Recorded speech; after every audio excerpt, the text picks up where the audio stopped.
বিজয় দিবস এবং সামাজিক বিভিন্ন আচার অনুষ্ঠানের পাশাপাশি বসন্ত বরণ, বিশ্ব ভালোবাসা দিবস এবং আন্তর্জাতিক মাতৃভাষা দিবসকে সামনে রেখে বাগান পরিচর্যায় ব্যস্ত যশোরের গদখালির ফুল চাষিরা।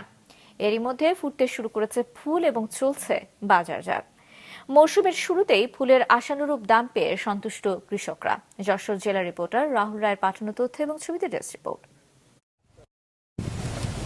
যেদিকে দুচোখ যায় শুধু ফুলের হাতছানি। এরই মধ্যে বাগান জুড়ে জারবেরা, গাঁদা, গোলাপ সহ নানা ফুল ফুটতে শুরু করেছে, যদিও এখনো গাছে পুরোপুরি সব জাতের ফুল আসেনি।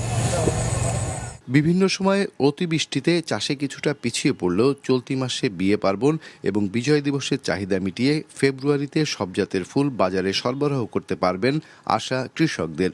মৌসুমের শুরুতেই কাঙ্ক্ষিত দামে ফুল বিক্রি করতে পারছেন বলছেন তারা। এখন বর্তমানে এই যে ফুল আসা শুরু করছে, ধীরে ধীরে আগামীতে ফুলে ফুলে পরিপূর্ণ হয়ে যাবে। যে দিবসগুলো আছে সেই দিবসগুলোকে ঘিরেই কিন্তু আমরা ফুলের চাষটা বাড়াই। তো সেই ক্ষেত্রে এবছরও মোটামুটি তার ধারাবাহিকতা আমাদের অব্যাহত আছে। এখন ফুলের বাজারে এখনো ভালো আছে, আল্লাহ মর্জি, দিন যত যাবে তত ফুল বাজার ভালো যাবে। জীবনে ইতিহাস আমরা দেখিনি 20 টাকা 22 টাকা রজনী ফুল হতি, কিন্তু এবার বছর আছে। ফুল উৎপাদনের লক্ষ্য অর্জনে কৃষকদের প্রয়োজনীয় পরামর্শ ও প্রশিক্ষণ সহ সব ধরনের সহায়তা দেওয়া হয়েছে বলছে কৃষি সম্প্রসারণ অধিদপ্তর। ফুলের চারা, সার, কীটনাশক এই বিষয়ে প্রশিক্ষণ সহ বিভিন্ন ধরনের সহায়তা প্রদান করা হচ্ছে। তারা ভালো আবাদ পাবে এবং ফুলের ভালো উৎপাদন হবে এবং দাম পাবে বলে আমি মনে করছি, এবং তারা আর্থিকভাবে লাভবান।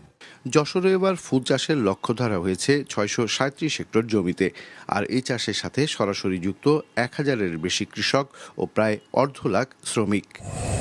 মাছরাঙা, নিউজ ডেস্ক।